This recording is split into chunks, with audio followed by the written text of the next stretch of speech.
Throughout history, there have been plenty of slashers, but my favorite of all of them is definitely Jason Voorhees. But why is that? For me, it's his creative kills and his awesome hockey mask. But what's your favorite reason that he is your favorite killer, or is he your favorite killer at all? He's definitely my favorite, and as the new remake has come out of his first movie, I will be doing a review of every single one of his movies that I have seen. I've seen all of them, so why did I just say that?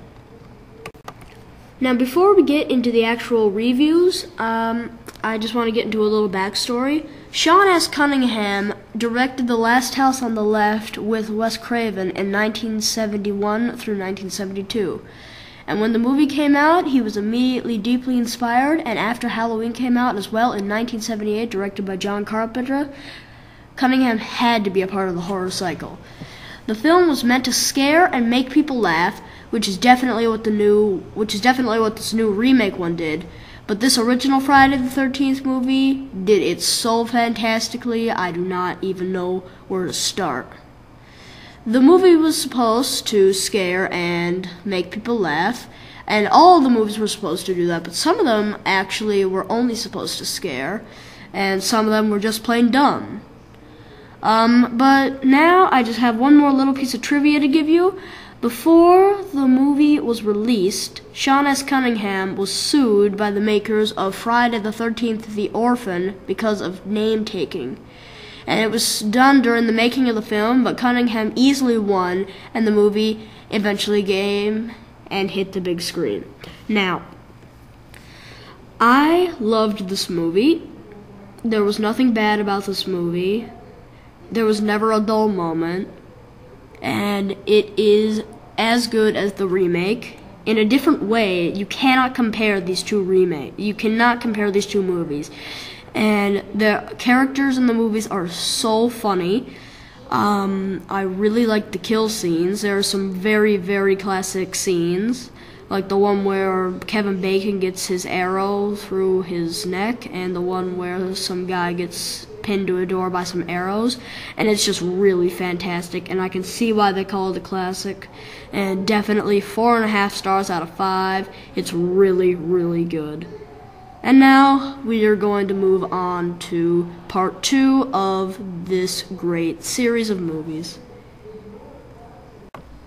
After the large success of the first movie, Paramount Pictures immediately planned for a second one. Young but creative horror director Steve Miner was hired for this film after Cunningham decided not to return. Miner would go on to direct the third movie as well, and then go dark after this film for a while, until he was hired to direct the Day of the Dead remake, which I have to say was not that bad. The Paramount Company insisted that the movie included Jason. Steve Miner's first step was to find a good Jason, and he found Warrington Gillette. Now, what I thought about this movie is that it was great, and Warrington Gillette stole the show. Steve Miner made an absolutely perfect choice. This is where the real stupidity got in. It made Jason seem like a very bad killer, uncreative. There were no real creative death scenes. And it was really just kind of campy, but somehow this movie was just as good as the first one in every way possible.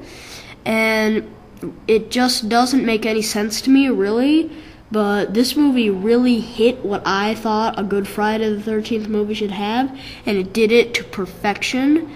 I would give this movie 4 stars out of 5. After the even more success of the second one, Paramount Pictures again immediately made plans for a third movie that was to be directed in 3D. Steve Miner stayed in the directing chair, but gone was Warrington Gillette. But this movie spawned one of the greatest Jasons of all time, and possibly my favorite, Richard Brooker.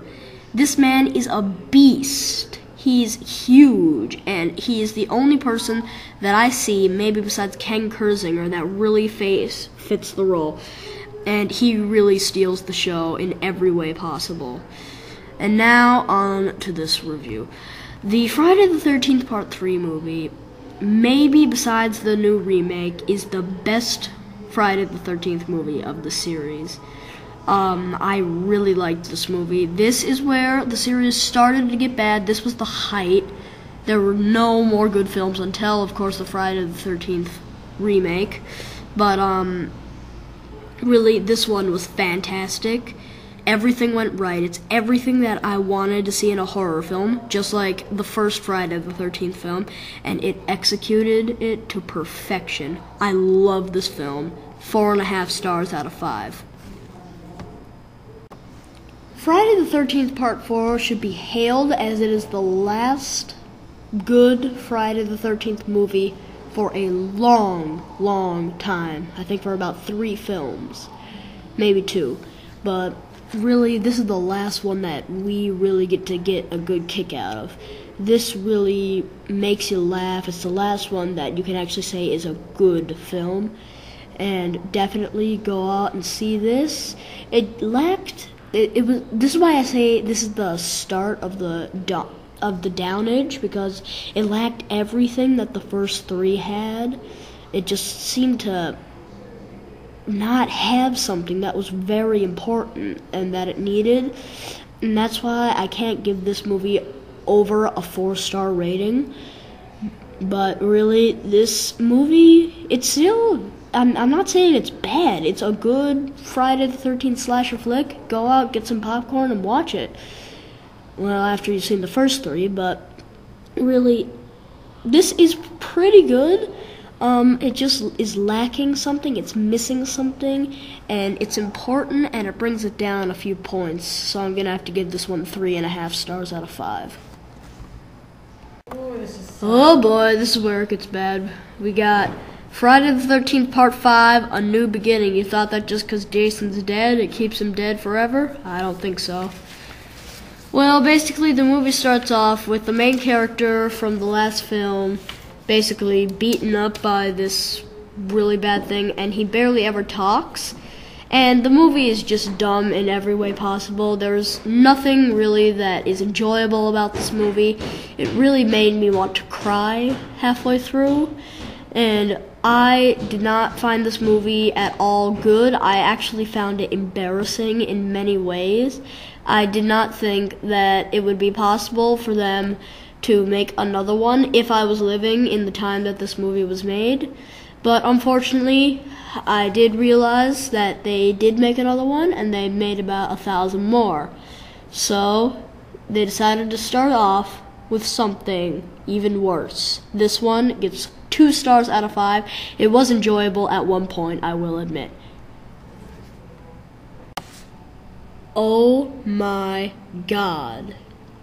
This has got to be the worst movie I have ever seen, and it comes in my favorite franchise. Now, please don't pun me, because I have seen many people that like this movie. I don't see what there is to like. It's just bad. The dialogue is bad, the writing is bad, the directing is bad. I don't even know who's Jason. I looked on IMDb and I couldn't find him. But really, it's my least favorite it's not my least favorite Jason. It's one of my favorite Jasons. He's a good Jason, but it's wasted in this horrible tard of a film. Now, I won't get into any reasons. Well, I will get into the reasons.